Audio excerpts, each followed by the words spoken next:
After what feels like months of teasers, we finally got our hands on the Nacon Revolution Unlimited. Let's get this layer of plastic off, thank you very much. So here we have the box, very nice. Right, first things first is to get through this really fiddly bit on the back.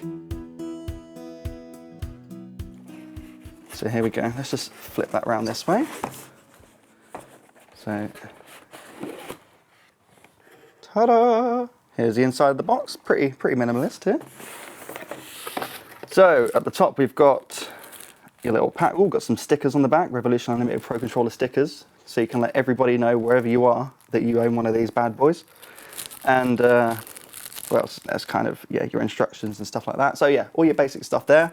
But we don't care about the paperwork today. We're here for the controller, which comes in this amazing carry case. It's rock solid. So, you know, if you're taking this anywhere with you, it is not going to get damaged. And that's probably a good thing because, it's going to be pretty pricey, let's be honest. So, as you can just quickly show you there, nothing else in the box. That's pretty much it. I'm going to pop that back in there. And then I will just leave that like so. Very pretty. There we go. So here's the case itself. Let's open it up and see what's in there.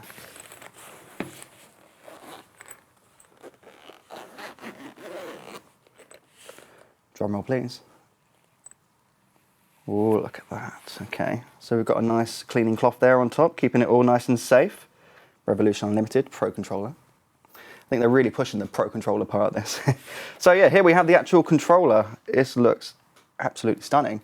Okay, so if we take the actual controller out, you can see very on brand for PlayStation controllers, the blue and black of the PlayStation. So yeah, let's take a look at the controller itself first before we move on to the accessories and all that kind of fun stuff. So the controller itself, it does, you know, by all extensive purposes, it looks and feels like the Microsoft Xbox One controller. Some people like that, some people hate it. For you know, hardcore PlayStation gamers, it will take some getting used to because obviously the joystick's in a different place. But apart from that, you know, it does the same thing. It's got some snazzy buttons on the back, which I will get to in a minute. So yeah, let's just start with the general look and feel of it. It's got soft touch kind of material finish. I imagine it might become pretty fingerprinty over time, especially if you've got kind of greasy fingers or anything like that. These things tend to be like proper fingerprint magnets, but you know, give it a wipe down with your lovely little cloth and you should be good to go.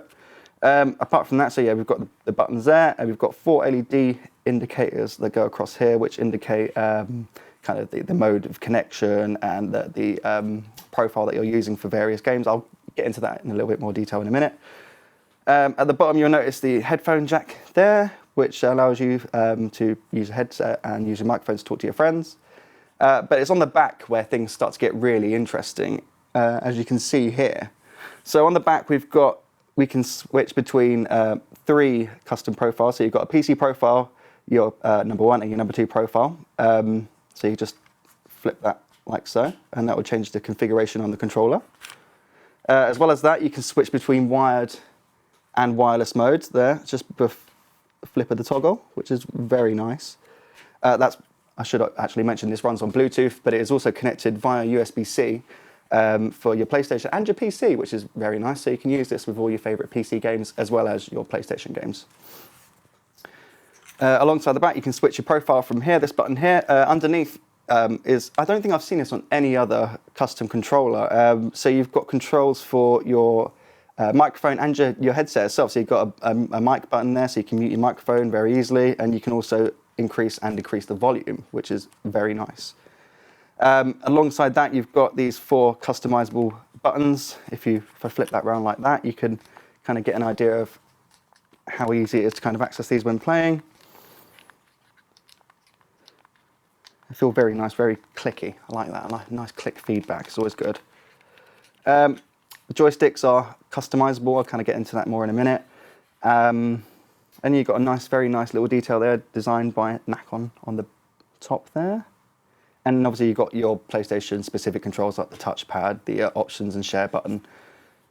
And yeah, so that's the actual controller itself. Fairly lightweight, pretty, really nice. Got grips on the back for extra, grip when you're sweating and, playing these intense games like me. But that's not all that makes this special. The fact that you get all this extra bits with it, kind of what makes it stand out from the crowd. So let's take a quick look at, I imagine this, okay, it's a USB. Not quite sure what that does, but I'll have to have a little read of that. But let's forget about that. Here is where the magic happens. We have, behind another plastic seal, a bunch of bits and bobs that you can add to the controller to really kind of, customize the way it works, to get something that works for you, essentially. So let's pop this open. I don't want this to, there we go, open up. So as you can see here, we've got different tips for your analog sticks. But as well as that, you've got different lengths of the analog sticks itself. So you can have really short ones, but you can lengthen them up. Let's get one of the taller ones out. So you can kind of, have a bit of an extension between the tip of the joystick and the bottom. I'm not sure why people want to do that, but I suppose it's just personal preference, as with most things. Let's pop that back in there. As well as that, we've got additional weights, which is really interesting. So you can put these in the back of the controller itself, and it makes the controller feel a bit more substantial, because as it stands, it's very light. And some people like something a bit more weighty when they're playing games like that. And then cable-wise, we've got a USB-C braided cable, which will work with both your PlayStation and your PC. It charges up via USB-C. You get around 7 hours on battery, according to Nacon. So we're not sure if that's really accurate yet, but we'll find out in the coming days. Of course, the hardware side of it is only one part of why this excels and why this is so exciting. Along with the controller, you get software for PC and Mac that allows you to really control every element of the controller, from the key bindings on the back to how intense the vibration is, to kind of even the LED that lights up around the ring there. You can customize that. It's all about finding what works for you, and that's kind of the key with this. Not sure about pricing yet, but looking at it and looking at the accessories that you get and kind of the things that you can do with it, I imagine it's going to be pretty expensive when it does come to market. But for hardcore gamers, this is really, really exciting, and I cannot wait to put it to the test over the coming days. For more cool stuff, make sure you check out techadvisor.co.uk and our YouTube channel.